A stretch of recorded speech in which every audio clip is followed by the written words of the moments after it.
Young Manfred entered the world in a time of great peace, yet also uneasiness. He wrote a brief letter to his family thanking them for everything, and like that, he was off to war. For the second time in just as many years, Manfred had narrowly avoided death without a scratch on him. The year to come would only cement that reputation, and the year that would give him the legendary nickname of the Red Baron.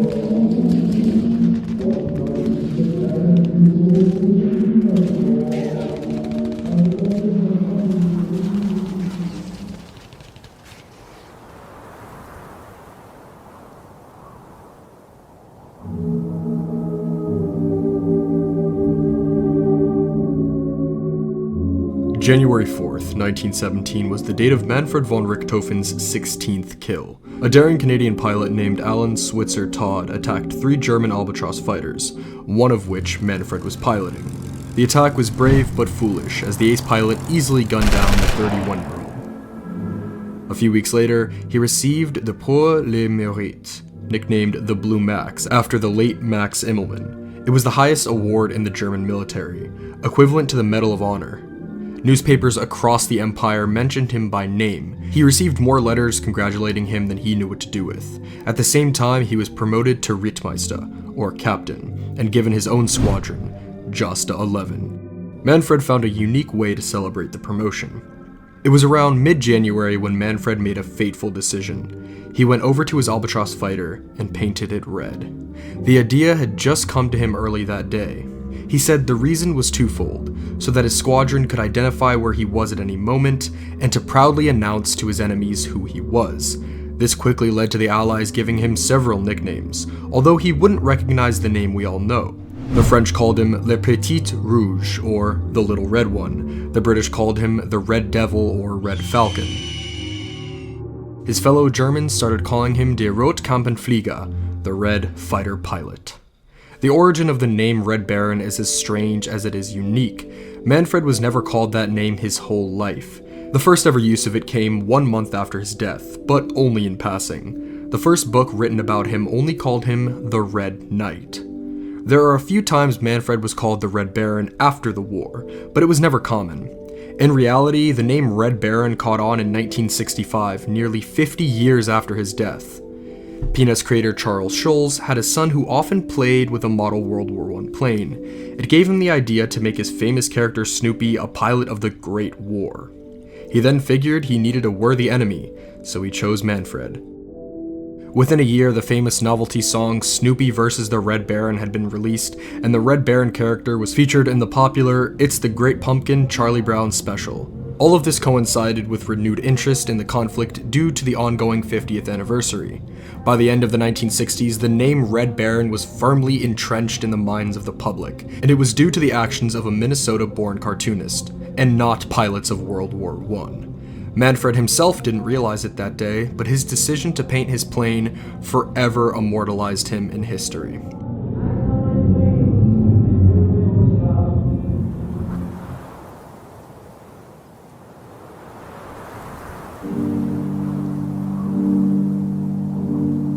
Equipped with his new Albatross D3, Manfred was eager to show his new squadron how effective a pilot he was, but lousy weather quickly crept in, keeping him mainly on the ground in January and February. While grounded, the Western Front started to move, although it wasn't caused by combat. Following the devastating battles of 1916, the German military decided to tactically pull the battle lines further back. They felt it would be easier to defend if the line were narrower. This would free up units to prepare for an eventual offensive. The tactical retreat began in February, and the new battle line was heavily reinforced and better prepared than the original battle line. The previous battle lines and everything in between was burned and destroyed, including entire towns, bridges, and railways. This line was officially called the Siegfried Position, but the Allies would later call it the Hindenburg Line, after Field Marshal Paul von Hindenburg. The timing was perfect. The Allies had been planning another major offensive. The new commander of the French armies, Robert Nivelle, planned to attack through the Aisne region, and the British under Douglas Haig were to strike near the city of Aerys. One thing that hadn't changed since the last major offensives in 1916 was aircraft technology. Despite controlling the skies and possessing more aircraft, the Allies had fallen behind on new aircraft designs and tactics. New planes like the Sopwith triplane were only just beginning to be used, and fighter squadron tactics were outdated, to put it lightly. Allied pilots greatly suffered when it came to training. Many were sent into combat with only a handful of hours in the cockpit. Safety was another problem, as none of these pilots were issued parachutes. Late in the war, some German pilots were issued parachutes, but the Allies never gave their pilots such devices, believing it would encourage reckless behavior. One thing the Allies didn't lack was heroic pilots. Those who survived their first taste of combat quickly learned how to stay alive. By 1917, every nation had its famous aviators, men with dozens of kills to their name. The British had pilots like Mcmanus and James Mccutten. The French had Georges Guynemer and René Fonck. Canada had Billy Bishop, the Australians had Robert Little, and so on. It was inevitable that these pilots would soon clash with the German air service. But Manfred was ready. Like Oswald Boelcke before him, Manfred taught his men all the tactics he knew. He had his own set of rules similar to the Duc de Boelcke. He didn't believe in fancy tricks like looping. He valued aggressive tactics that focused on accuracy. He often told his men to aim for the pilot, not the aircraft. He also spoke openly about his opinions of the French and British. He felt the French were naturally cowardly and prone to trickery. He felt the British were more of an equal because they carried Germanic blood. It's no secret Manfred harbored beliefs in Germanic racial superiority, something that was sadly typical for the era.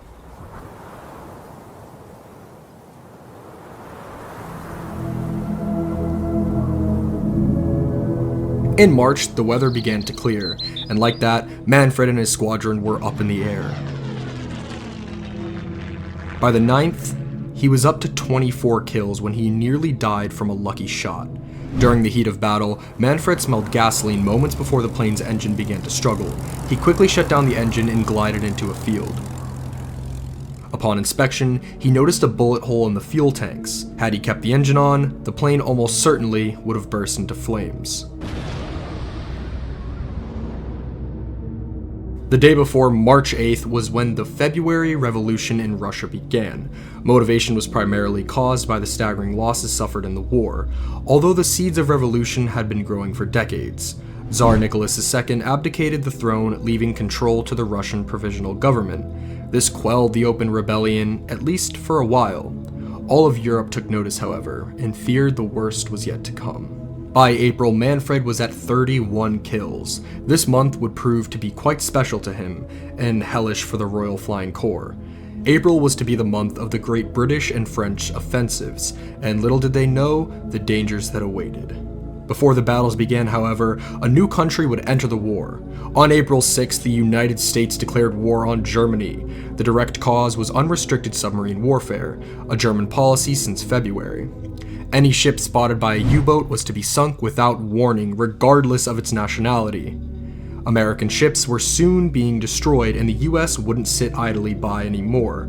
Another cause for war was the discovery of the Zimmerman telegram, a German message promising to give New Mexico, Texas, and Arizona back to the Mexican government if they joined the Central Powers.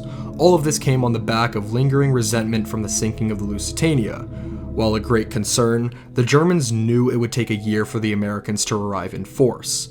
Manfred paid this news little attention, instead taking more interest in the fact that his brother Lothar had recently joined his squadron. 3 days later, on the 9th, the Battle of Aerys began. Although the British quickly gained ground in the early days, most notably the capture of Vimy Ridge by the Canadians, the battle ultimately failed to break through the Hindenburg Line. Casualties were over 250,000. A vital part of the Battle of Aerys was air support from the Royal Flying Corps.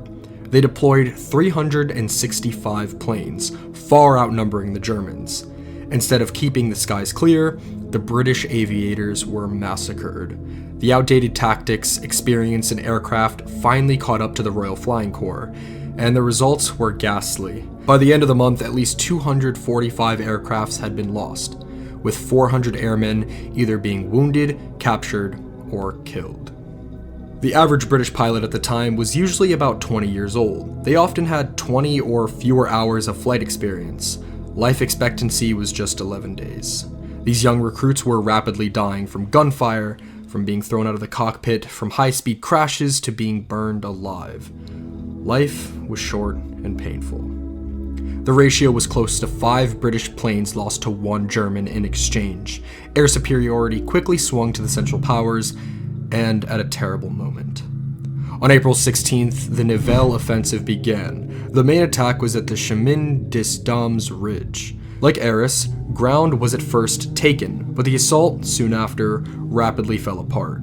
The French were slaughtered by the thousands. Nearly 200,000 Frenchmen became casualties. The losses were so appalling, entire units mutinied and refused to advance. Robert Nivelle was quickly fired, and the entire operation was over by May.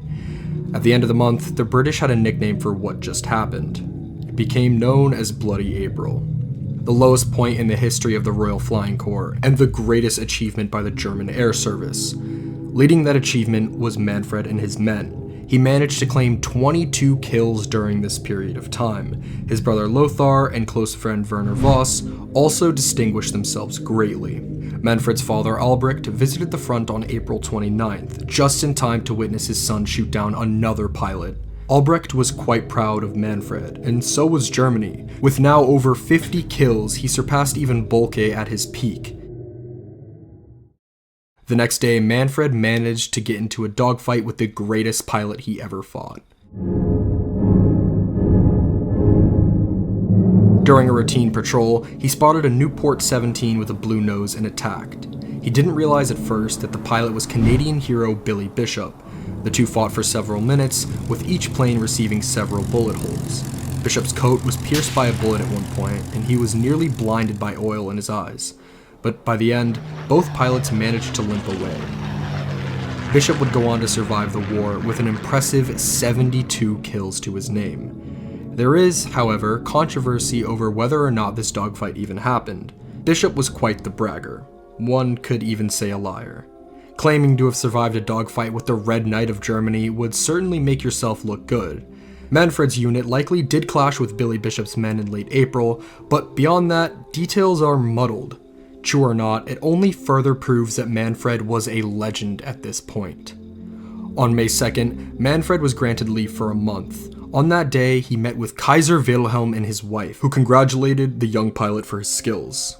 It was his 25th birthday, the last one he would ever celebrate.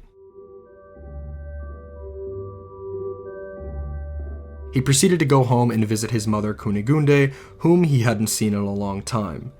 Everywhere he went, he was followed by hordes of adoring fans, girls who begged for his hand in marriage, children who promised to become great heroes just like him. Although he didn't publicly say it, he secretly loved every minute of it. During this time, he began writing his own biography, or more accurately, told a female writer what to write. Manfred was hoping to publish it within the year, and by July it was finished. The book, called Der Rotkampenflieger, after his nickname, was a major hit. But wartime censors clearly got a hold of it and carefully edited it for maximum propaganda value. To the masses, Manfred was the spitting image of a German hero, and he liked that.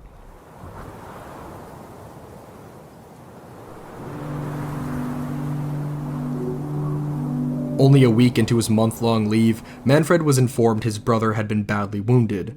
Lothar had been given control of the squadron and had continued to perform admirably. On the 7th of May, he even claimed to have shot and killed the famous 20-year-old British ace, Albert Ball, although it's more likely he crashed during combat. On the 13th, Lothar was hit in the hip by anti-aircraft machine guns. The wound wasn't fatal, but it worried Manfred intensely. Since the beginning of the war, anti-aircraft technology had been steadily keeping pace with advancements in aviation. In the beginning, it was mostly infantry taking pot shots at passing planes, combined with the usage of the weak QF-1 pom-pom. But by 1917, it was far more robust. Field guns had been modified to fire shells at planes, often with time fuses that exploded at a specific altitude. Anti-aircraft cannons like the QF 13-pounder 9CWT could throw shrapnel into the air with ease. But the most common type of anti-aircraft weapon was the machine gun. Weapons like the Lewis machine gun or the Vickers were capable of throwing hundreds of rounds into the air in a short period of time. When mounted to a swivel, a skilled gunner could pivot to nearly every angle and keep on firing. Fire from the ground was just as deadly as an enemy pilot. Manfred returned to combat on June the 14th. A week prior, near the small Belgian village of Messians, a gigantic explosive violently ripped through the German lines. The British had dug under the Germans and laid roughly 455 tons of explosives. The explosion was powerful enough to have been heard in London. An unknown number of Germans were killed instantly. Thus began the Battle of Messians, a battle meant to lay the groundwork for another British offensive.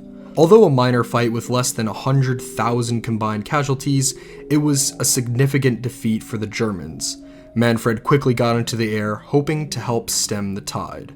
At the same time, the fearsome Gotha bombers began bombing London. The goal Manfred had initially flown for back in 1915 was finally happening. These raids ultimately killed at least 835 people. They had a minor impact on war manufacturing, but were psychologically very effective.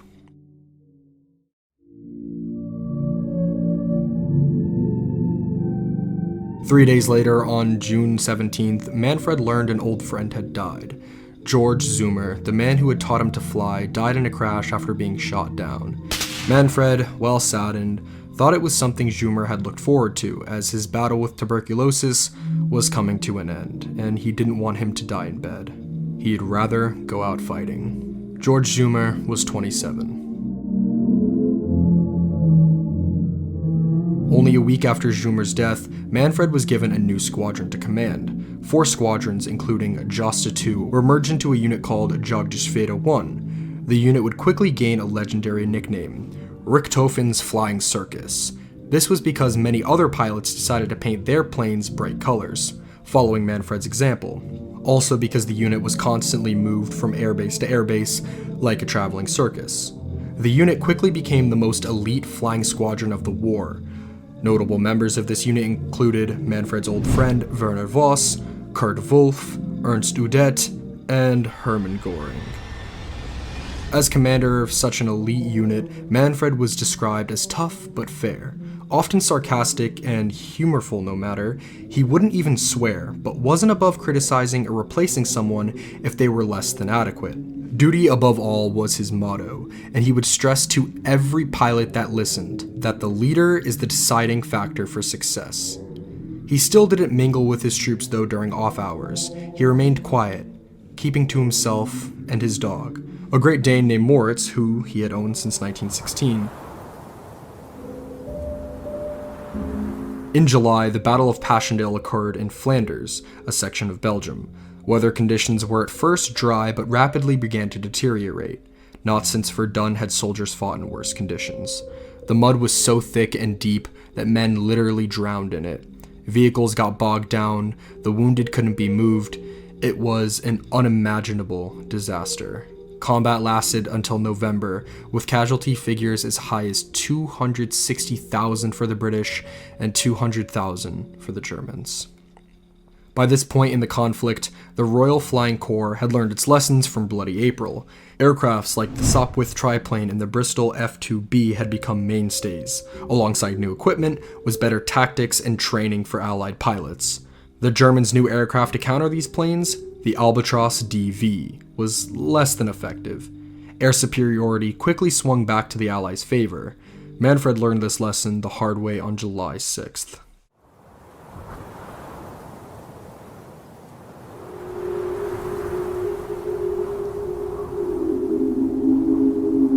The events of this day forever changed Manfred von Richthofen's life. During a patrol, Manfred went after a group of FE-2D recon planes, all in defensive formations. Canadian ace pilot Raymond Collishaw was reported to have been flying escort. In the heat of battle, a bullet, likely fired by one of the recon planes, hit Manfred in the side of the head.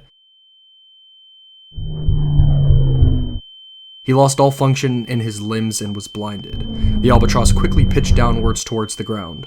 For a brief moment, Manfred felt it was all over. This is how all his victims felt as they crashed.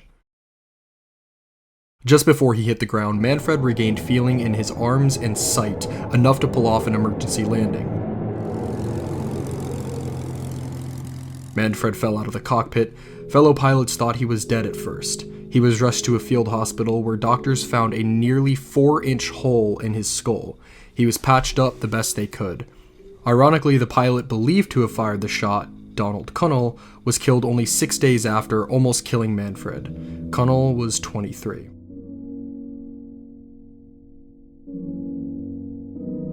Manfred was watched over by a nurse named Katie Ottersdorf. Known for being highly protective of her patients, Manfred didn't get along with her at first, but they later became quite good friends, with newspapers even claiming they were lovers. Those rumors were never really proven, of course. By mid-August, Manfred was close to flying again, but things weren't the same anymore. He complained of intense headaches for the rest of his life, but that wasn't the only thing that changed. He became even more quiet and isolated. Privately, he began to question if German victory was even possible. It took until August 16th for Manfred to climb back into the pilot's seat. That same day, he got another kill to his name. This was 2nd Lieutenant William Harold Trant Williams. He was captured after being wounded in the crash, dying 6 days later at age 19. This kill felt different. Instead of the usual pride of having taken down a pilot, Manfred felt physically sick. German officers could tell he wasn't doing well and pleaded with him to return home for health reasons. Manfred refused. On the 26th, he killed another pilot, and again, he felt sick at the sight of a fallen enemy. 2 days later, Manfred received the first of a new type of aircraft. To counter the nimble Sopwith triplane, Anthony Fokker had designed his own triple-winged aircraft. He dubbed it the Fokker DR-1, and it would become forever linked with Manfred. Although slow and known to suffer from technical problems, the plane granted the pilot unbeatable turning speed and maneuverability. On September 1st, he claimed his first kill. The plane, an RE-8 recon plane, at first believed it was a friendly Sopwith. It was quickly gunned down. The pilot, Lieutenant John Bristow Cully Madge, survived, but the gunner, Walter Kember, was killed. He was 26. This was to be Manfred's 60th kill and the last one to receive a silver cup. Material shortages in Germany caused by the British blockade made silver too valuable to be wasted.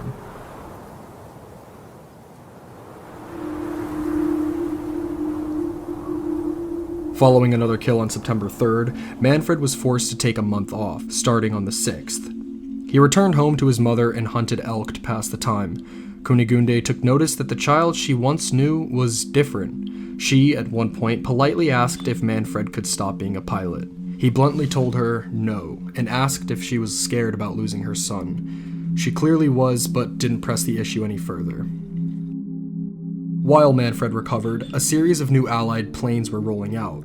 The most notable was the Sopwith Camel, alongside the SPAD S-13 and the SE-5A. These aircrafts were fast, maneuverable, and deadly. Even with the Fokker DR-1, it was increasingly clear that the Germans would never control the skies again. War waits for no man, even perhaps history's most famous pilot. Every day, thousands of men continued to die on all fronts. But even in such bleak times, soldiers and civilians continued to idolize pilots, and another German pilot was becoming quite famous. Since Manfred's head wound and subsequent time off, Werner Voss had come into his own. He had 47 kills by late September, second only to the Red Fighter pilot himself. Voss was also a national hero now. Some pilots liked him more than Manfred because of his more down-to-earth and fun personality. He was an enthusiastic supporter of the Fokker DR-1, and like Manfred, had a notable color scheme. Voss painted his plane green and added a face with a large German mustache to the propeller. Despite the great success achieved by the Flying Circus, there were notable losses. Kurt Wolff, a beloved squadron mate of Voss and Manfred, was killed on September 15th at the age of 22. Voss was likely upset but continued to fight on like always. While feared, Voss, like Oswald Boelcke before him, was not immortal, and this was sadly proven only 8 days after Wolff's death. On September 23, 1917, the greatest dogfight of World War I happened.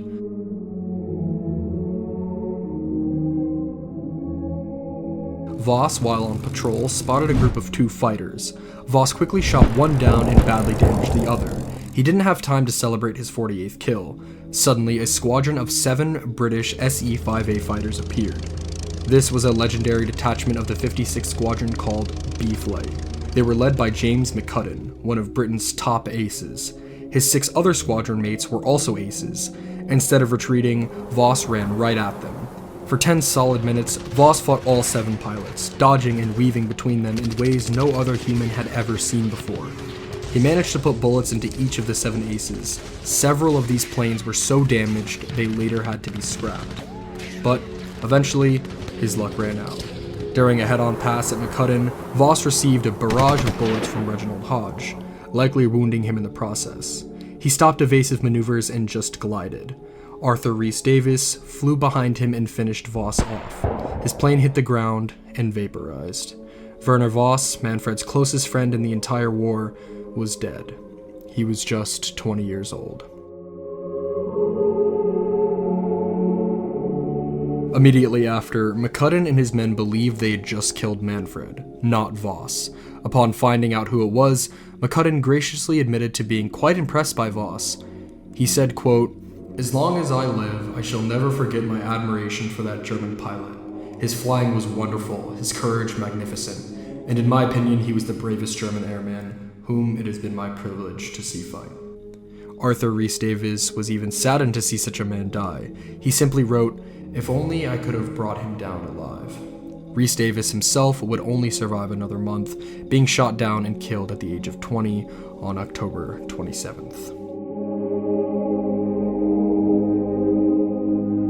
While Germany mourned the loss of another hero, Lothar was finally allowed to fight again. It wasn't long until Manfred was called back into action. He bid his mother farewell on October 23rd. It took until November 23rd for Manfred to shoot down another pilot. In that time frame, several major battles had taken place, and an entire country was going through a revolution. October 24th was the start of the Battle of Caporetto. The Italian front had been incredibly stagnant, with 11 battles having been fought over the Isonzo River. Caporetto was different. The Austrian-Hungarians, alongside the Germans, crashed through the Italian lines. Hundreds of thousands of Italian soldiers surrendered. Italy seemed crippled. Some dubbed Caporetto the worst defeat in Italian military history. The commander of the Italian forces, the incompetent Luigi Cardona, was soon fired after the battle. Italy remained in the war, but its effectiveness was greatly diminished. The Battle of Cambrai was launched on November 20th. It's the first major use of combined arms warfare in history. Tanks, planes, cavalry, and infantry led the assault. At first, it looks like the German lines would be breached, but the tanks soon began to experience mechanical problems. By December, the gains made were already lost, along with over 100,000 casualties. But this event is minor compared to the turmoil Russia was experiencing. On November 7th, the Russian October Revolution begins, led by Vladimir Lenin. The entire country rose up against the provisional government, overthrowing it. In its place was a Marxist-inspired government led by Lenin and his faction, the Bolsheviks. Soon after seizing power, Lenin quickly started negotiating a peace treaty between Germany and Russia. Of course, not everyone was happy the government had been overthrown, as some were still loyal to the Tsar. Some were just anti-Bolsheviks who thought this new government would destroy Russia. These tensions quickly led to the Russian Civil War, which will last until 1923, killing millions, including the Tsar and his whole family. Germany didn't remotely care about the stability of Russia. However, they merely saw a chance to end the war in the east and move hundreds of thousands of men westward, along with some territorial expansion. German generals began drawing up plans for a massive offensive in the spring, hoping to knock France out of the war before American soldiers started arriving.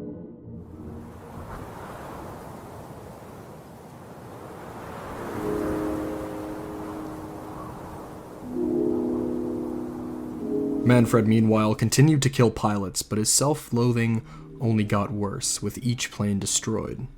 Christmas 1917 was very lonely for him. Erwin Bohm, the pilot involved with Oswald Boelke's crash, had died on November 29th at the age of 38, only a month after proposing to his sweetheart. It was this loss that made Manfred realize all the pilots trained by Boelke were dead. All but him. All these people he had met, who meant something to him, were gone. His best friend was dead, his mentor was dead. He had almost nobody left to turn to. The state of the war was all over the place by the year's end. Despite great success in Italy and Russia alongside knocking allied nation Romania out of the war, the Central Powers were on the brink of defeat. The Ottoman Empire was falling apart following the Arab Revolution and several successful allied campaigns in the Middle East, such as the fall of Baghdad and Jerusalem. America was training its men at lightning speed, and once these soldiers were ready, nothing could stop the Allies. Manfred likely knew this, that despite hope from the high command, the Central Powers were doomed. Manfred at one point found enough time to send a package to his youngest brother Bolko, now in cadet school. Whether he was happy or wished his youngest brother hadn't joined the military, nobody can say. Manfred felt old despite only being 25. In his package to Bolko, he writes that he hopes to visit him soon, personally. That was probably a polite lie. Manfred felt deep down he would be dead before too long. His intuition was sadly correct.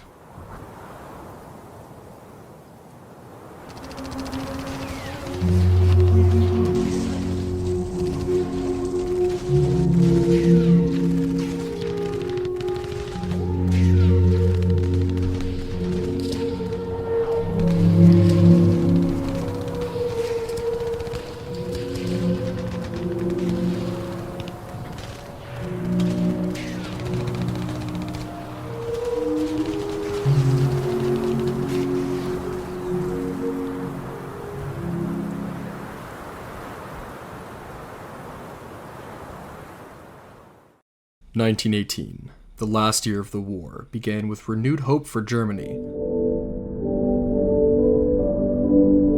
Early in January, German delegates met with their Russian counterparts in the town of Breslautovis. The two sides were laying the groundwork for the Treaty of Breslautovis, the end of the war in the East. Among the politicians was Manfred Von Richthofen, sent as an observer to this historic moment. He cared little for political maneuvers and spent more time hunting. After observing the process, he was sent back to Berlin on the 20th to test various experimental aircraft. One aircraft caught his attention. It was called the V-2. After advising some adjustments, he chose it as the best of all the experimental designs. This plane would later become the Fokker D-7, the best aircraft of the entire war. Manfred, however, wouldn't live long enough to fly it. During his multiple weeks in Berlin flying prototypes, he was continually chased by admirers and fans. Germany was being torn under as food shortages, worker strikes, and growing resentment towards the Kaiser, but seeing a true hero on the streets still caught people's eyes. Instead of enjoying the attention, it merely depressed Manfred, that so many people would love unconditionally a man like him. After working in Berlin, Manfred paid a quick visit to his home in Schwiednitz. He flew over the cadet academy at Wallstadt, the same one he had attended so many years ago. He had done it for his little brother Bolko, hoping to make him happy. Bolko wasn't happy. He had really wanted to see his brother in person. He would never get that chance. Manfred visited his mother Kunigunde sometime that day, and it was clear to her that he wasn't the same child she once knew. He was quiet, not at all playful or fun. When she pointed out an old photo of his unit back in 1915, he bluntly told her they were all dead. One day she wanted to take him to the dentist, but he quietly said, "Actually, there is really no point in it anymore." Kunigunde quietly wrote down that he had seen death too often. Manfred seemed to hate himself more and more, calling himself a butcher and openly wondering if he deserved to live. On the last day of his stay, his sister Ilse drove him to the train station. He had a train waiting to shuttle him back to Berlin. Before they left the house, Kunigunde yelled out, "Goodbye, until we meet again, my boy." They would never see him again.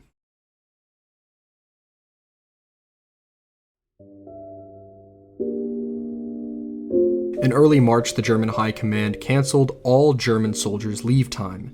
The Treaty of Breslautovis was signed on March 3rd. Germany now had an extra 50 divisions and a ticking clock. The American Expeditionary Force under General John Pershing was going to be fully operational in a few months. Now was the time to strike and end the war. The two leaders of the German military, Field Marshal Hindenburg and General Ludendorff, were planning what would become known as the Kaiserschlacht, or Kaiser's Battle. Manfred would be in the thick of it. but not entirely because of the High Command's orders.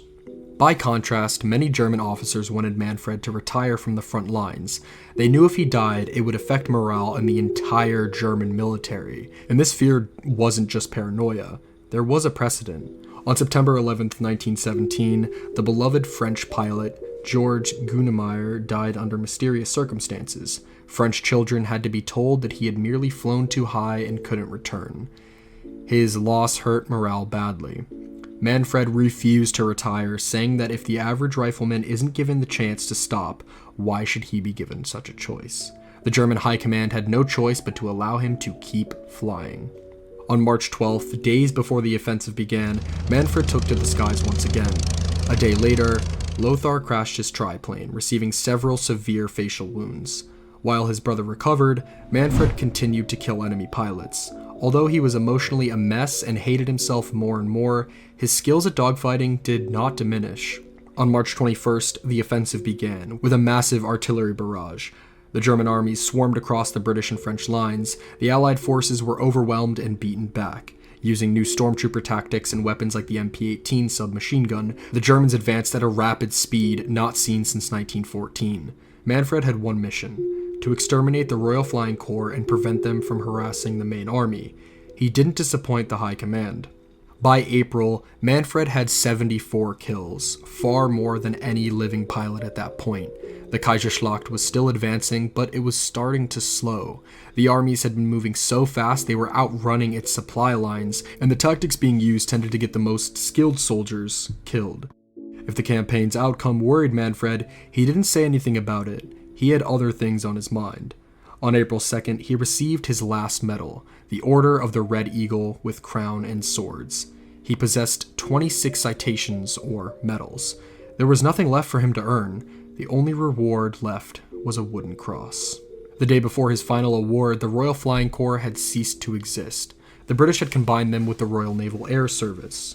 The organization was now known as the Royal Air Force, and they were not to be trifled with easily. They had some of the most experienced pilots in the war, and some of the most advanced aircrafts in the world.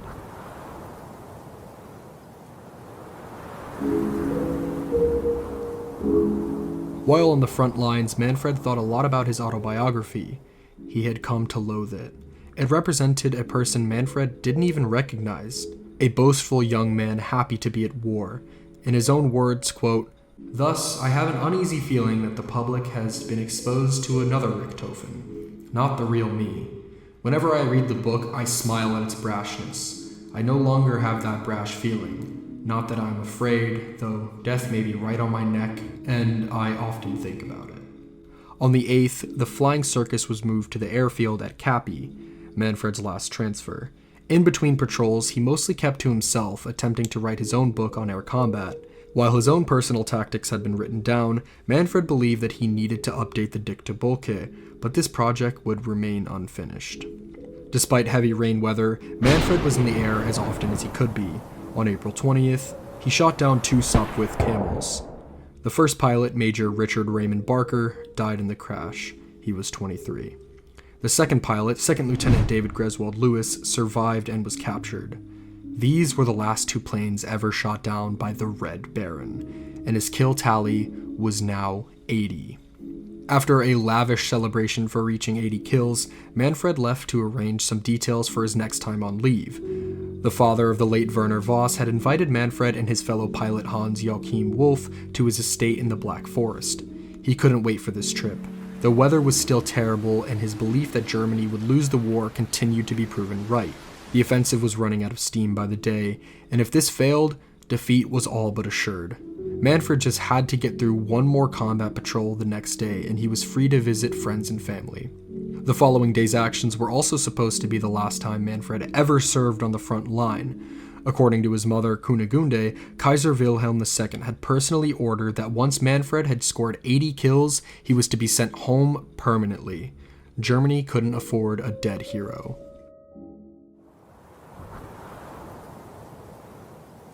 Sunday, April 21st, was a somewhat foggy morning. By 10:30 a.m., the fog had cleared, and Manfred was in the air again.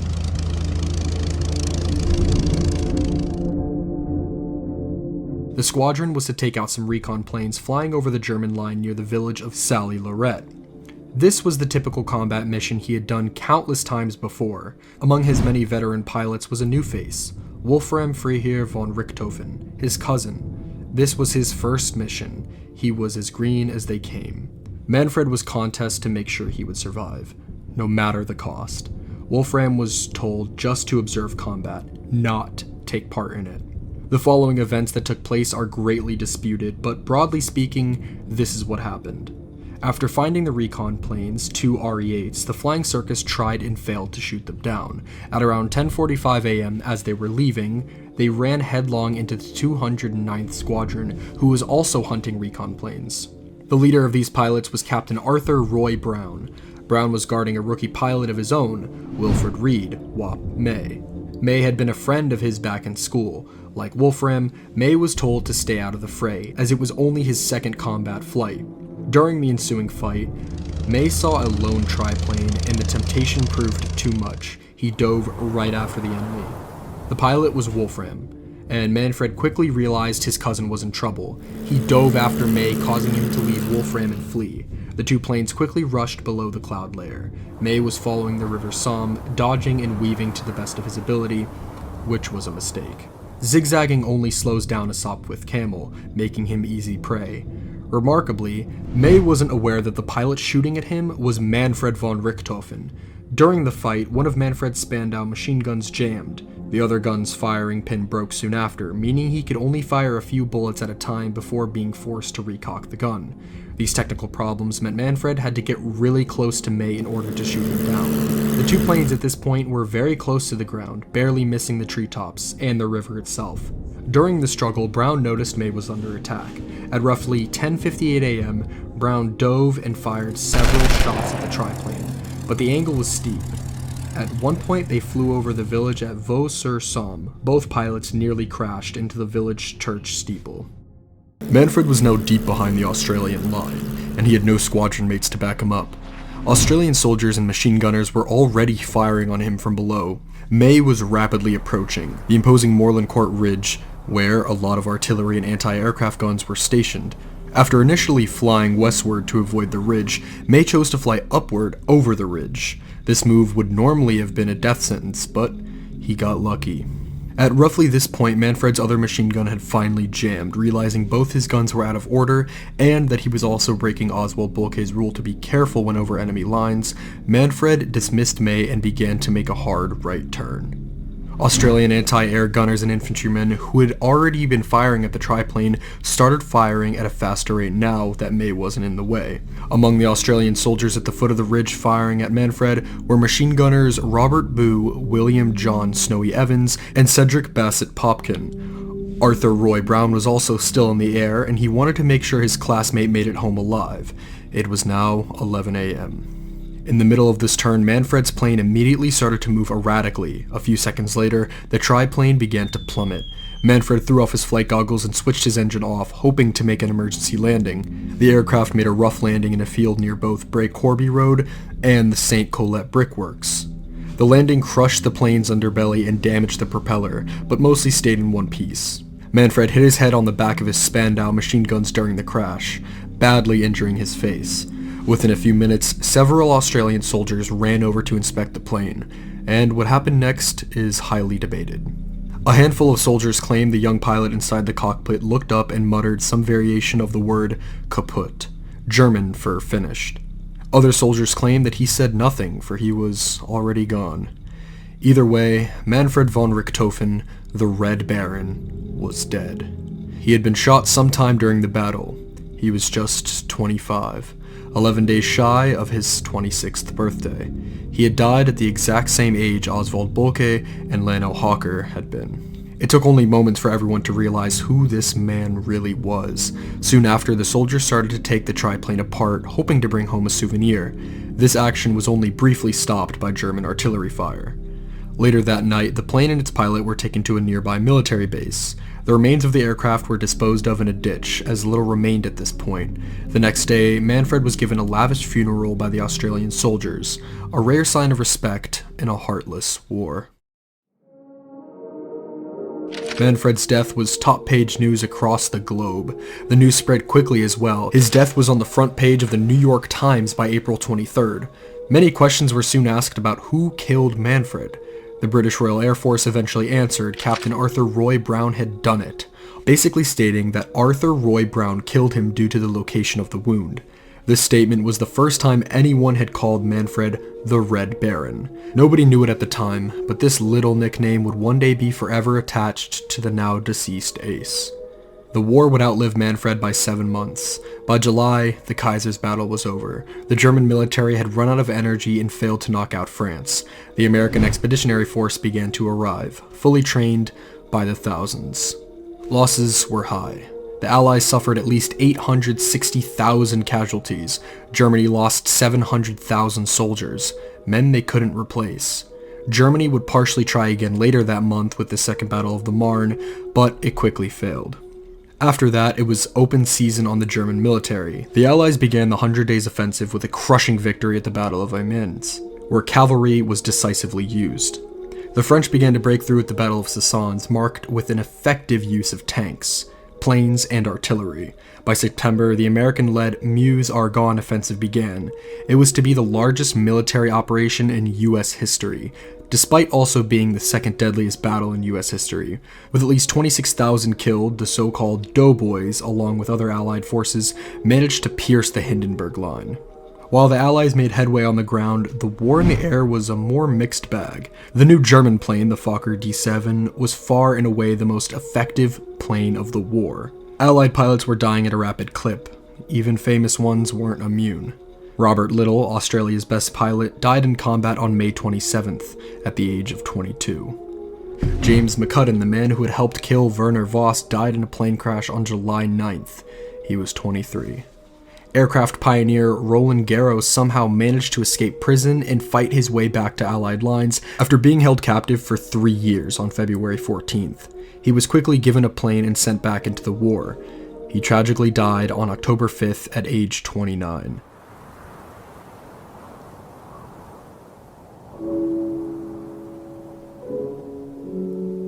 But even as these legends died and air supremacy tilted towards Germany, it was still abundantly clear the war was about to end with the Allies victorious.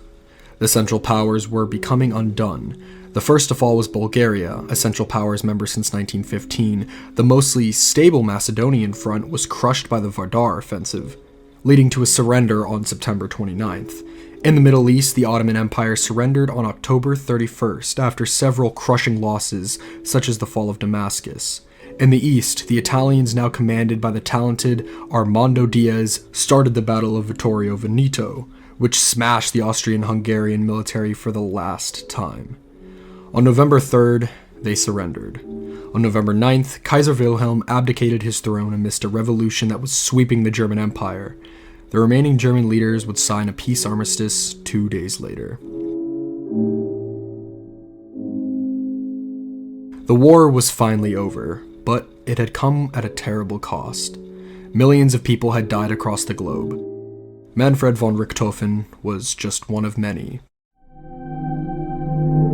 But unlike the scores of men who had died on the Western Front, he wasn't allowed to rest in peace, for unlike the average soldier, the manner in which he died was hotly debated.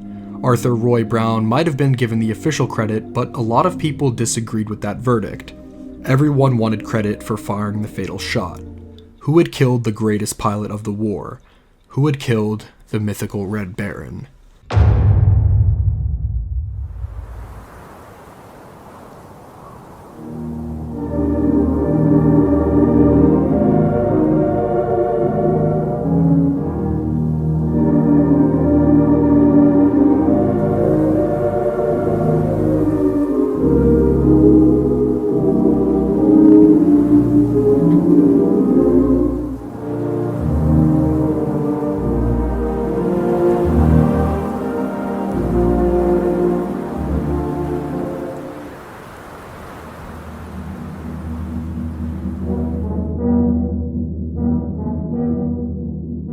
The mystery of who killed Manfred von Richthofen is arguably the greatest mystery of World War I.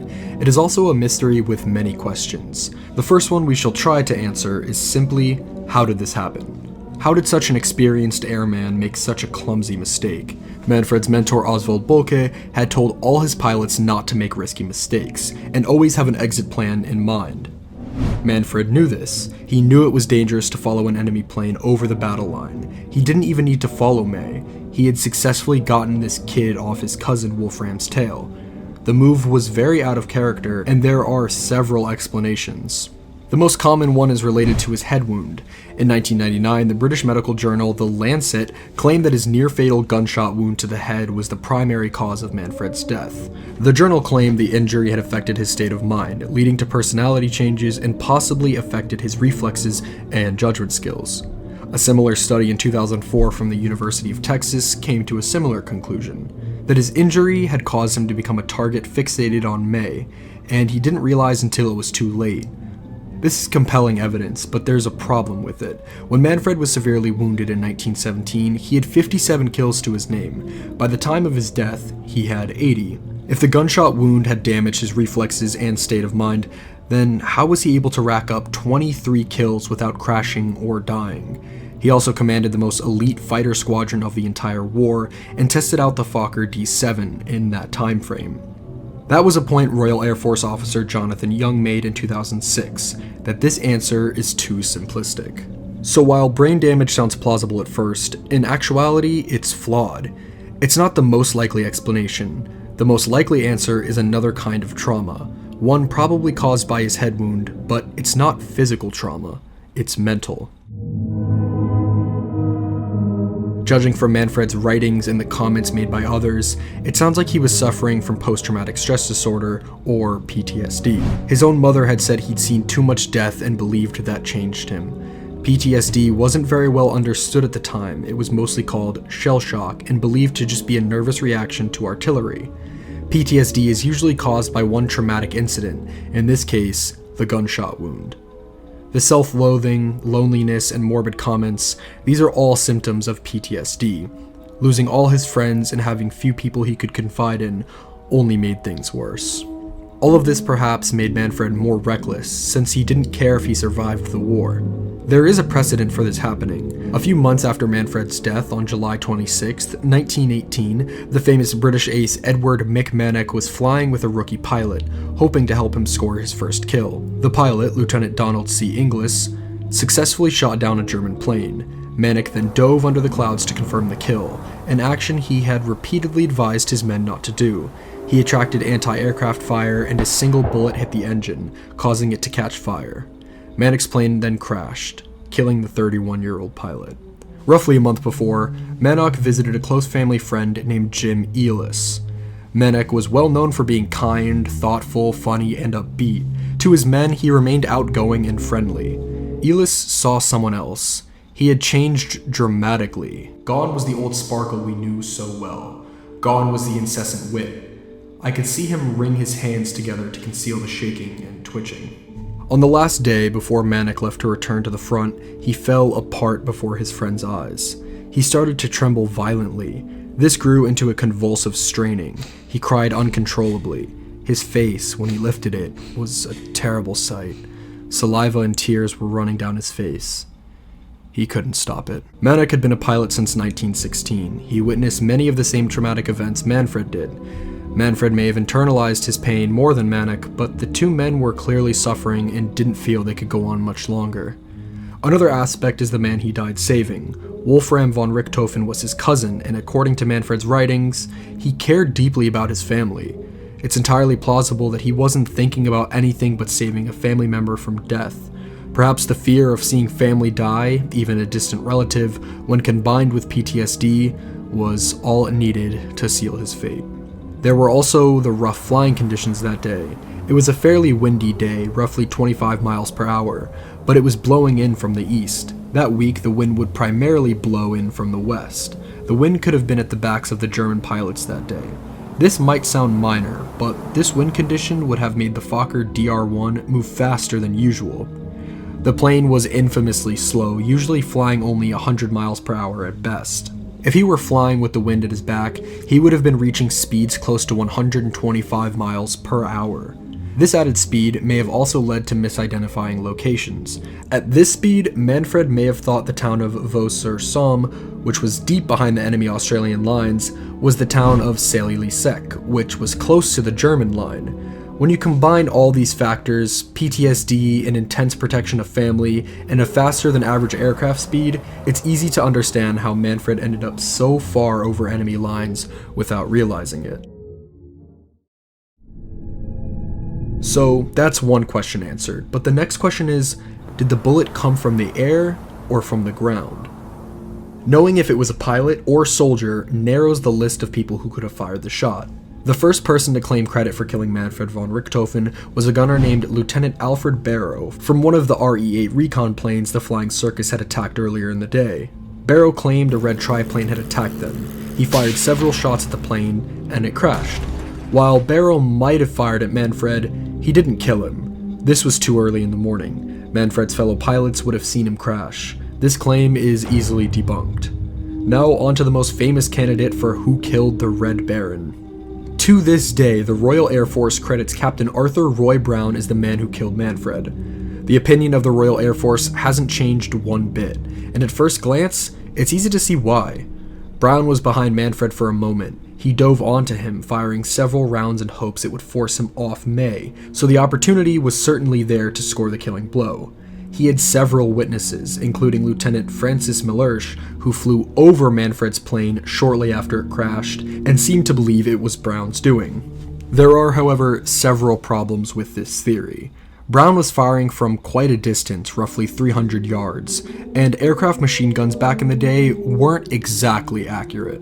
Because of the speed of his plane, he had approximately 5 seconds to fire on Manfred. The odds aren't good that he got a hit. After firing those rounds, Brown disengaged and began to fly home, likely assuming that Manfred had backed off May, but he didn't. He kept going after the poor kid. Virtually all the Australian soldiers on the ground reported seeing 2 planes, not 3, in the air. This means Brown never witnessed Manfred's plane crash directly. He'd only heard about it from other eyewitnesses. The combat report from Brown himself is somewhat unreliable due to his health. He was not in good shape. Days after the battle, he was admitted into a hospital. He was suffering from influenza. Even more problematic is how long Manfred was in the air after Brown fired his shots, upwards of 2 minutes or more. And according to various soldiers from the ground, he wasn't acting erratically during that time frame. How long could Manfred have stayed in the air after being hit? Well, that requires looking at the most important piece of evidence in the case, the autopsy report. There is just one minor problem. There were 3 autopsy reports, and there are some notable differences in detail and in conclusion. The first autopsy was performed late on April 21st by a series of medical doctors. Prior to the report, various soldiers who witnessed the crash claimed to see bullet wounds in Manfred's back, chest, and face. A key witness to the first autopsy was a medical orderly by the name of Corporal E.J. Ted McCarty. McCarty got the best description of the body while preparing it for the autopsy. Manfred had suffered several wounds to his face. His nose was damaged and his jaw was badly fractured during the crash. 3 of his front teeth were missing and several more were pushed forward. McCarty wrote that he likely also suffered a concussion and believed he would have died from those wounds if he hadn't already been shot. McCarty checked the entire body and found only 1 gunshot wound. Right below the right armpit was a small entry wound. From the angle, McCarty judged that it was traveling upward at a 25-degree angle. The bullet entered the body and struck the spinal column, causing it to tumble. This tumbling bullet then proceeds to hit the heart and the lungs.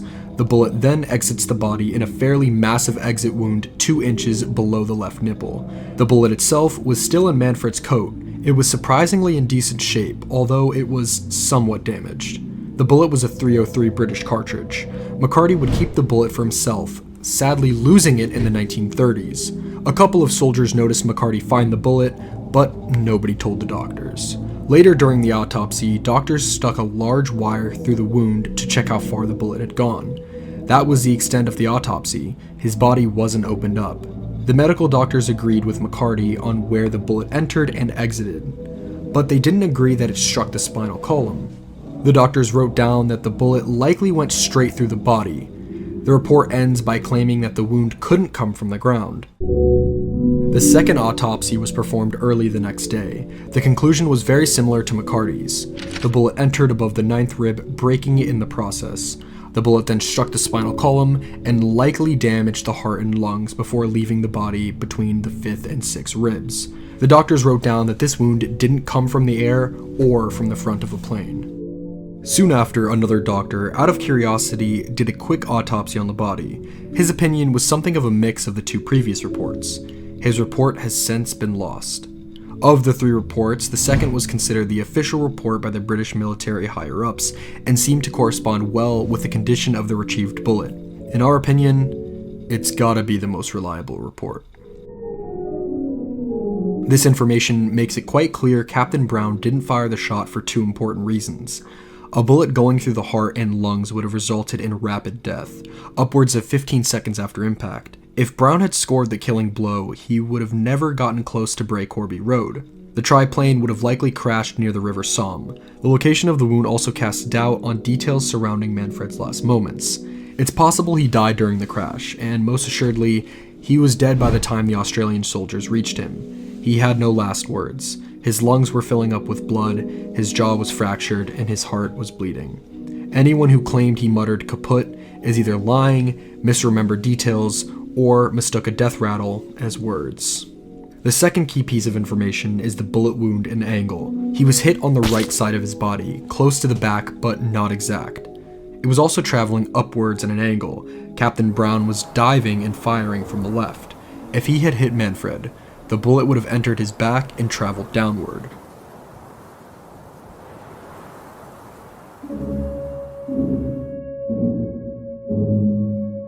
So if it couldn't have been Captain Arthur Roy Brown at all, why does the Royal Air Force say otherwise? The answer is clearly reputation. The organization was not even a month old. If they claimed credit for shooting the best pilot of the war, it would make them look competent. It's also a boost to British and Canadian nationalism. They were strong enough to take down the Red Devil himself.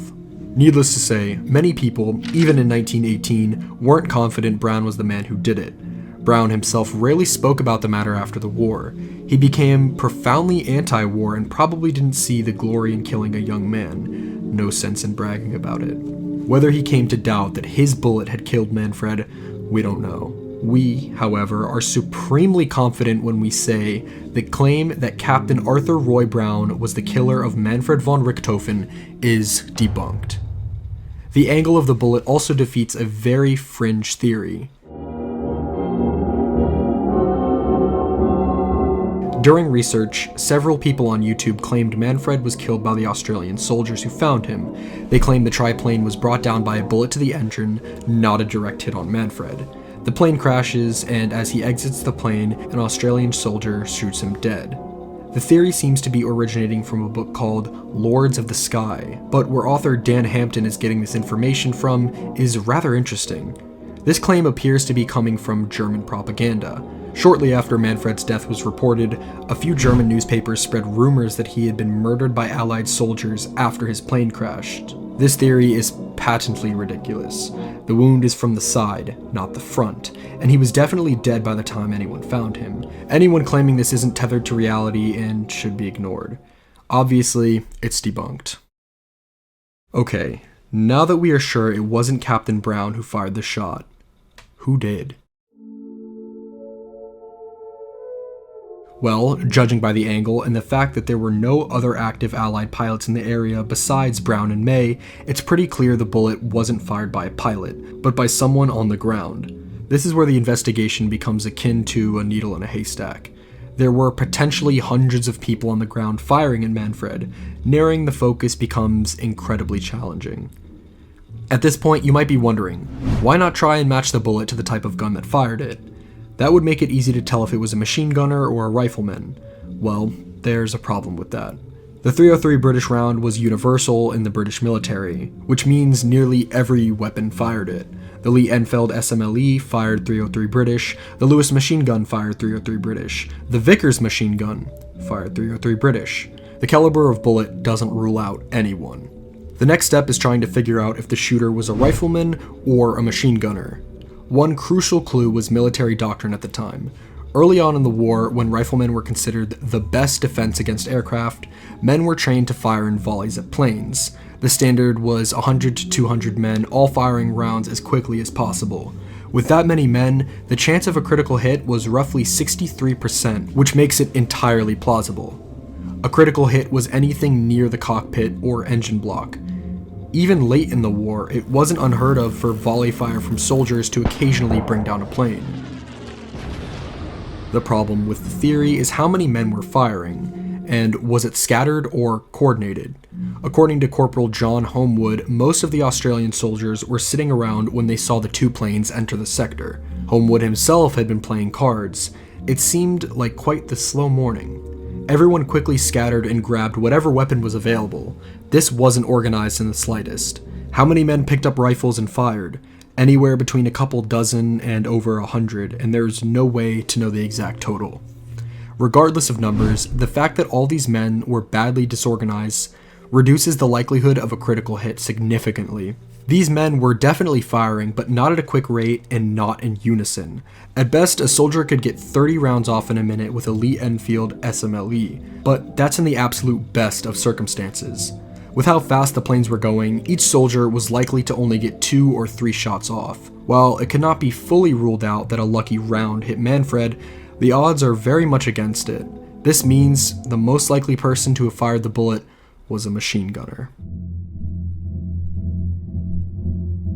On that day, there were 3 machine gunners in the sector near Morlancourt Ridge who we are positive fired at Manfred. Other machine gunners over the years have also claimed to have fired at them, but these claims either lack witness accounts or are clearly mixing up separate days. The 3 gunners were William John Snowy Evans, Robert Bew, and Cedric Bassett Popkin. Bew and Evans were Lewis gunners. Popkin was a Vickers gunner. All 3 men wrote letters claiming to have shot Manfred down, and each has witnesses and defenders claiming they indeed did it. Odds are very strong that one of these men fired the fatal shot.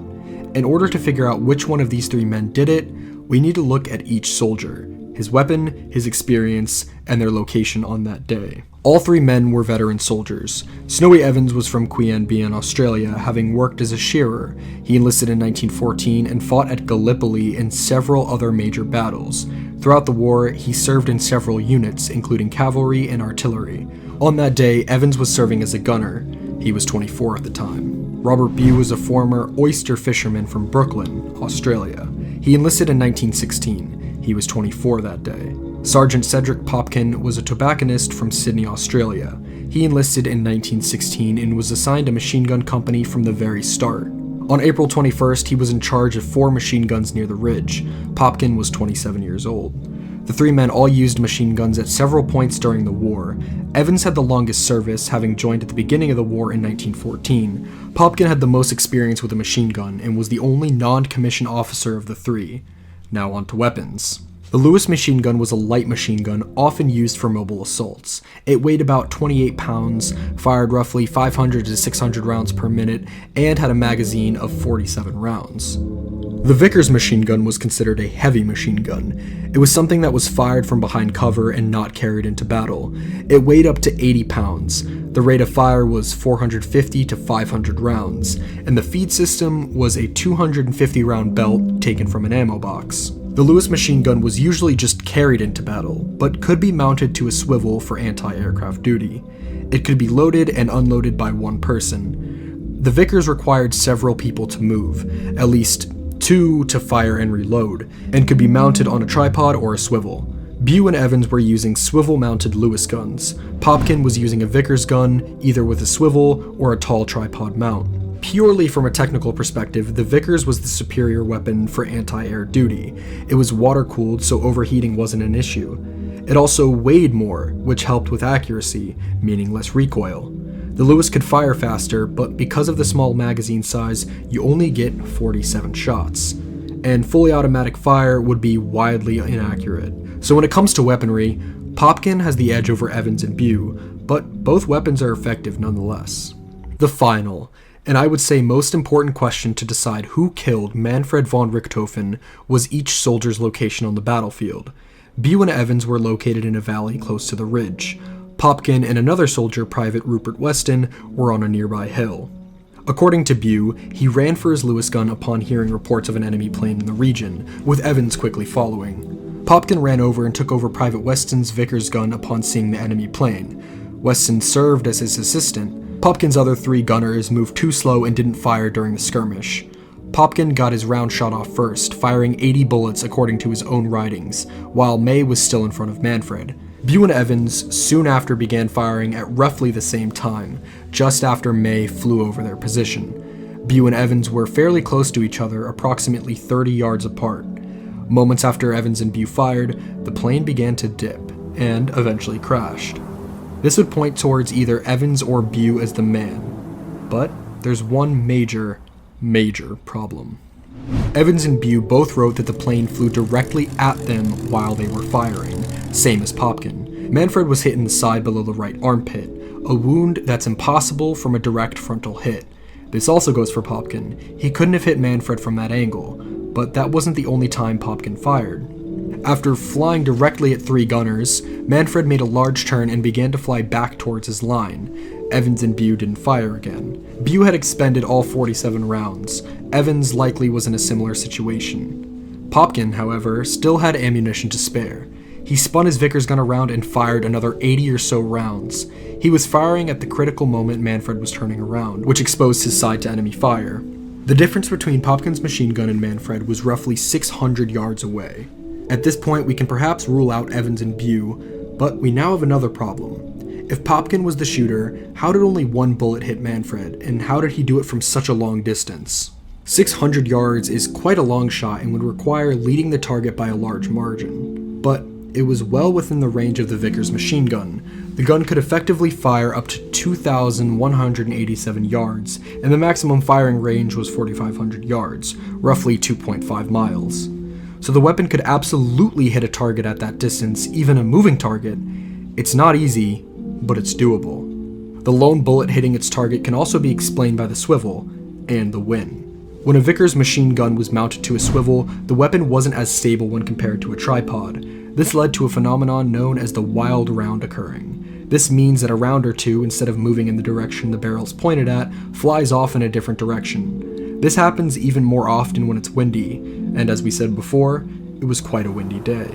Popkin's gun was possibly mounted to a swivel that day. There is one more piece of evidence that favors Popkin over anyone else. The bullet was clearly slowing down when it struck Manfred. If he had been hit at close range, the bullet would have gone through his body and kept going. But instead it stopped inside his coat, indicating it was a long-distance bullet. Bew and Evans were fairly close to Manfred, roughly 400 yards away at the moment of impact. Both gunners claimed to have hit him at 200 yards. At both of these distances, the bullet would have gone clean through. It wouldn't have stopped inside his coat. If Bew or Evans had fired the shot, it would have also have been a steeper angle than 25 degrees. This is what I firmly believed happened on April 21st, 1918. Sergeant Cedric Popkin runs to one of his Vickers machine guns upon seeing a German aircraft entering his sector. He fires off 80 rounds as it flies directly over him. He turns the machine gun around and waits for another opportunity to fire. He sees the plane turning and heading for home. Popkin fires another burst of 80 rounds at the aircraft. He fires far ahead of the plane to compensate for the long range. Most of the bullets are either too far ahead or behind, but one bullet, perhaps a wild round, manages to hit the target. It goes through the side of the Fokker triplane. It's not a ricochet or indirect hit. The plane suddenly nosedives and crashes. With little doubt in my mind, I proclaim Sergeant Cedric Popkin as the man who killed Manfred von Richthofen. But who was he really? Who was the killer of history's most famous ace?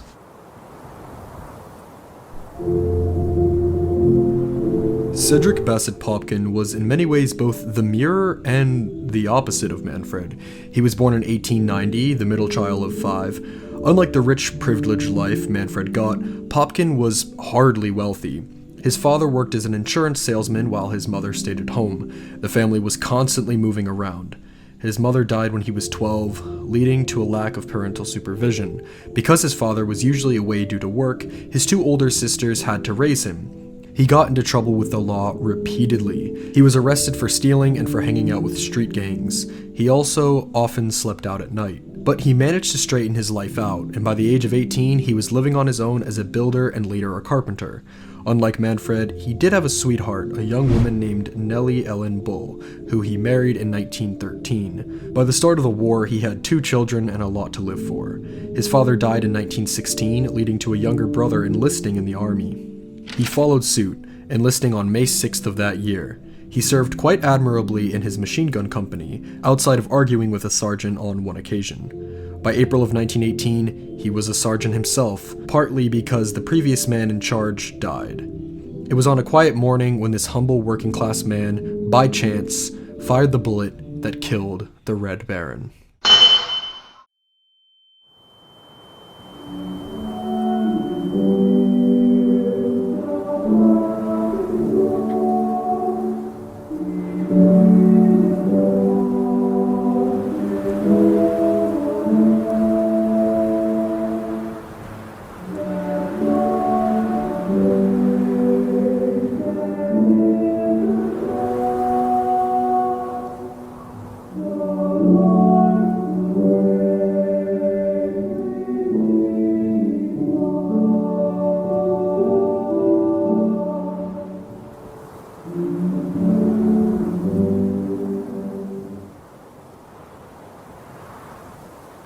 World War I finally came to an end on November 11, 1918. At 5 in the morning, the Allies and Germany signed a peace armistice, but it wouldn't take effect until 11 in the morning, 6 hours later. In this short time frame, nearly 11,000 men became casualties that day, with 2,738 dying just hours before the end.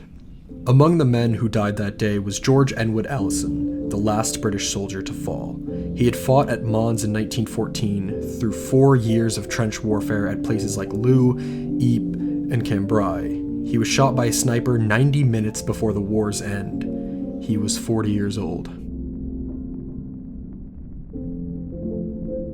Augustin Trébuchan was the last French soldier killed in the war. He was shot while trying to tell his fellow soldiers that hot soup was about to be served. He died at 10:45 a.m., 15 minutes before the end. He was 40. George Lawrence Prince was the second to last soldier to die in the war. Originally from Canada, he was a Lewis gunner who was shot in the chest by a sniper during a short battle in the Belgian town of Ville-sur-Haine. He died at 10:58 a.m., 2 minutes before the end. He was 25. Henry Nicholas John Gunther was a German-American soldier and the last man to officially die in World War I. He charged 2 machine guns on his own, even as the German soldiers tried to yell that it's almost over. He had recently been demoted for advising a friend to avoid the draft, and felt he needed to prove he was still a good soldier, and still a good man. He was repeatedly hit in the chest and died instantly at 10:59 a.m., 1 minute before the end. He was only 23. Even after November 11th, men continued to die in events directly or indirectly caused by the war. On June 21st, 1919, at Scapa Flow, Scotland, the German High Seas Fleet was intentionally scuttled. This was technically an illegal action. 8 German sailors were shot dead by British soldiers that day, but they weren't the last to die. Just after midnight on June 24th, German sailor Kuno Eversberg was shot in the back, likely by British sailor James Woolley, who was reportedly drunk and vengeful for losing 2 brothers in the war. He died 5 days later on the 29th. Woolley, also 19, was eventually found not guilty in court. Kuno Eversberg was the last person verifiably killed in a military action directly related to the war, despite it officially ending 7 months prior. Eversberg was only 19.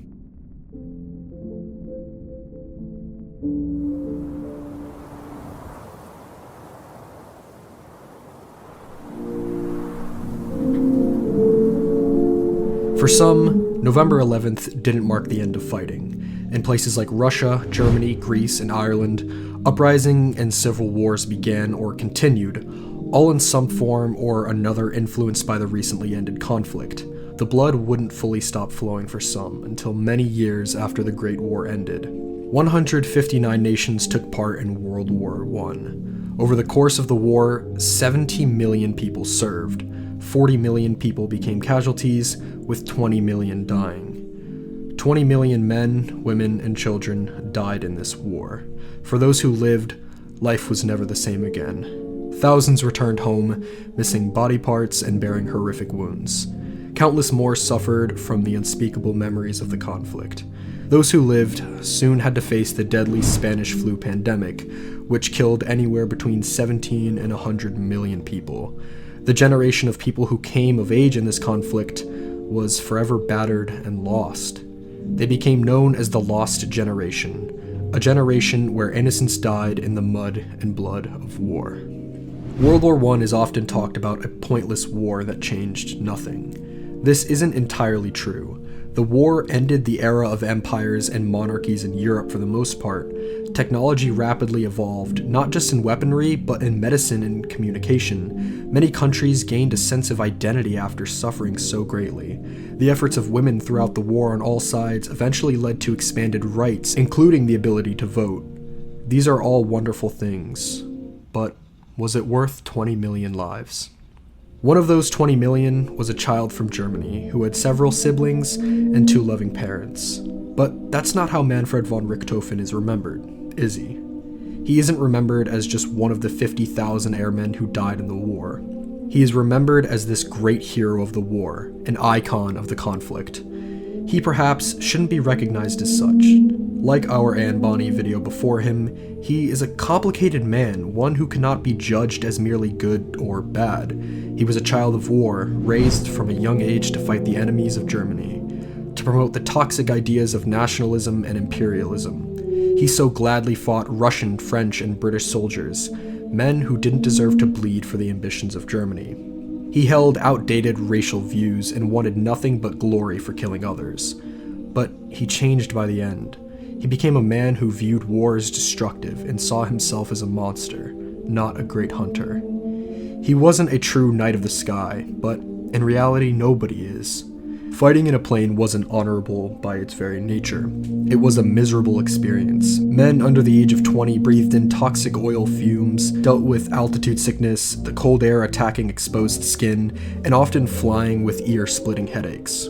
These children were shot dead in wooden boxes, held together with canvas and wire.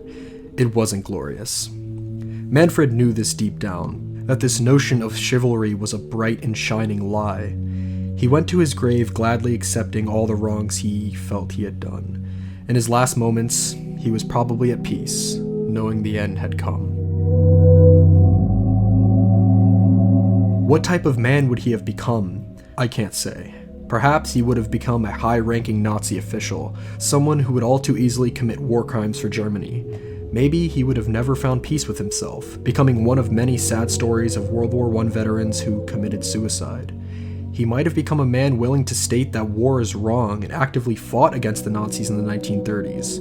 We can never say for sure. We can only feel sorrowful for the man he once was, and mourn the man he was becoming. At the end of the day, he was a child, and deserved a chance to become a better man, a chance to live a life beyond war. He is so much more than a name or an image. He was a human. The Richthofen family never forgot Manfred. His father Albrecht died peacefully in 1920 at the age of 61, still proud of his oldest son's service in the war. Lothar ended the war with 40 kills to his name, but with the German air service dissolved, he found work on a farm. Soon after, he took an industrial position and married Countess Doris von Kieserling in 1919. They had 2 kids before the marriage fell apart. Not long later, Lothar found a job as a commercial pilot, carrying mail and people from Berlin to Hamburg. Sadly, his plane crashed in 1922 following engine trouble. The 2 passengers, American actress Fern Andre and German director George Blum, survived. Lothar sadly didn't. He died like his brother, amid the wreckage of an airplane. He was 27. His mother Kunigunde lived until 1962, passing away at the age of 93, still deeply missing her 2 sons.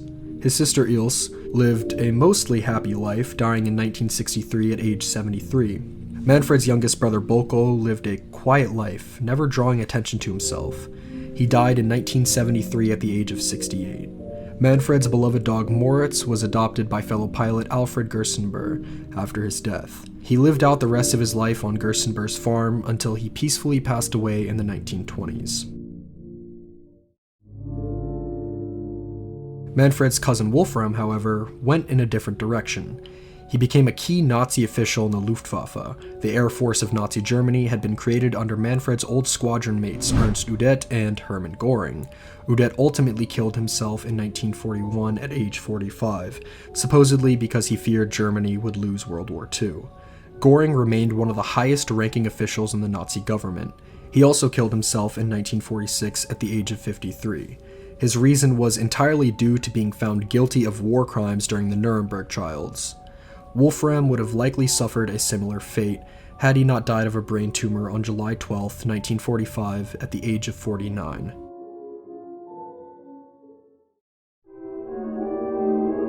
Manfred's record of 80 confirmed kills lasted until June 30th, 1941. It was broken by a German ace, Werner Mulders, likely a fan of the Red Fighter pilot. Upon his death in a crash, he was buried not too far from Manfred. In the years after World War II, a fighter wing was named Jagdgeschwader 71, Richthofen. It was commanded at one point by Erich Hartmann, the most successful ace in history. The squadron remains active to this day. The lives of the men who fought Manfred on his last day varied heavily. Alfred Barrow retired to New Zealand, where he faded into history. Arthur Roy Brown died in 1944, a well-respected RAF pilot and an altogether good man to the very end. He was 50. Wilfred May lived quite a charmed life. He ended the war with 13 kills, an ace pilot in his own right. In the years after the war, he remained a pilot, returning to his native Canada. There he became an unlikely hero, saving the lives of an entire town in Alberta from an outbreak of diphtheria. May managed to deliver life-saving medicine in a race against time. In the 1930s, May helped track down a deranged murderer in the Yukon area. His life was anything but dull. Wilfred Reed May died in 1952 at the age of 56, a beloved man who remained ever so glad he had survived World War I. William John Evans' life was sadly short. He became a drifter in Australia after the war, possibly unable to re-enter society after suffering through so much death. He died homeless in 1925 at the age of 31. Without a photo taken or anyone to remember him, the thought he might have killed Manfred von Richthofen likely gave him comfort, even as his life slowly faded away. Robert Bew didn't live an easy life. He was gassed by the Germans and later shot. He survived both injuries, but his health was never great afterward. While in the hospital, he was diagnosed with inflammation of the heart, leading to more problems. He returned home from the war and went back to fishing. It's all he could do without a war pension. He worked day and night trying to support his family. Bew lived until Anzac Day in 1964, when he died suddenly while fishing. He was 71. All through his life, he still strongly felt he was the one who killed Manfred, so much so that his old home still bears a plaque claiming so. Cedric Bassett Popkin's story is a perfect summary of World War I. Instead of being the triumphant Australian hero, he suffered greatly.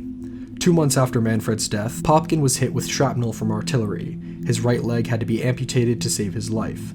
He was discharged in 1919 and returned home to his wife Nellie and 2 children. A changed man, both physically and emotionally. He spent the rest of his life working as a postmaster and later as a carpenter, just like he did in his youth. He never let the loss of his leg stop him from doing his duty, which included handing out letters of condolences to families during the Second World War. Popkin also served as president of a local soldiers' club, eventually being given a golden walking stick for his kindness and generosity. It was the only real award he ever got in his lifetime. He was never given any trophy or medal for his actions on April 21st. Truly a forgotten hero from a forgotten war. He rarely talked about the war that had taken so much from him. When often asked about that fateful day in April, he would admit he probably had fired the shot, but also say it wasn't anything worth glorifying. In his mind, killing such a talented young man was a waste. Like he did in his youth, Popkin and his family were constantly moving from town to town. Nellie died in 1965, having been married to Popkin for over 50 years.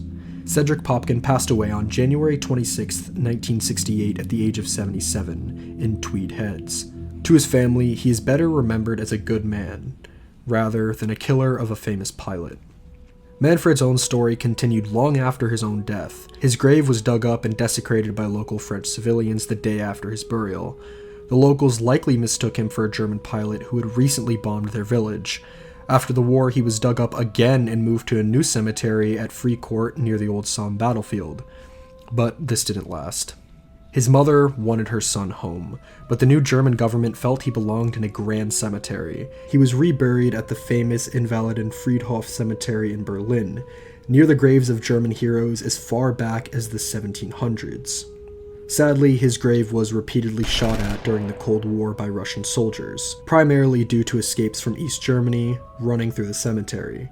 Eventually, Manfred was dug up and buried for a fourth and final time in 1975. He was laid to rest in a small family plot at Südfriedhof, close to his two brothers, sister, and mother. He still rests here to this day. By then, his legacy was forever sealed as the Red Baron, the iconic death dealer of the Great War, a reputation he will never get rid of. By now, the last connections to World War I are forever broken. Everyone who served is sadly gone. The last witness to Manfred's death was Sergeant Edward David Ted Smout. As a young 20-year-old soldier fighting for Australia, he never forgot both the sight of Manfred's plane crashing and the vivid image of the young man's still body. He died on June 22, 2004, at the age of 106. The last overall combat veteran was a British-born Australian sailor named Claude Chules. He joined the Royal Navy at 14. He saw action against Zeppelins during the war and was even a witness to the Scapa Flow scuttling. He proudly served until 1926. He soon joined the Royal Australian Navy, serving through World War II until 1956. He passed away on May 5, 2011, at the age of 110. The last veteran of the entire war, a waitress serving in the Women's Royal Air Force named Florence Green, passed away on February 4, 2012. That was almost 10 years ago now. Both an eternity and like yesterday. Most of us had family who served. Often, we only wish we could hug and thank them for doing the best they could. But we cannot return to their time. We can only look back from where we came. While everyone may be gone, their memories live on. They live on through their children and grandchildren, and by the photos and stories they left behind. The war wasn't just, but these men, women, and children often were. They do not deserve scorn for the actions of empires, but respect. For even in a war of unending sorrow, there were heroes. There were good people. These people deserve to be remembered. Before we go, we will do a solemn roll call for all the pilots downed by Manfred von Richthofen. Not all these men died. Some were wounded or captured, but each of these men had a unique story, forgotten by history, but not by us. It's the least we can do to honor them. For we must never forget that behind every gun sight was a human life. A person with a mother and a father, a person who deeply cared about them no matter what. Some of these men died saving others in the war. Some lived to tell that story. Always remember, if every man but one came back, he was still some mother's son. Lest we forget that war is a terrible thing. Lest we forget, those who we remember will never truly die. Whether it's Albert Mayer or Florence Green, we still remember them. Whether it's Manfred or the 80 planes he shot down, we still remember them. We still miss them, lest we forget.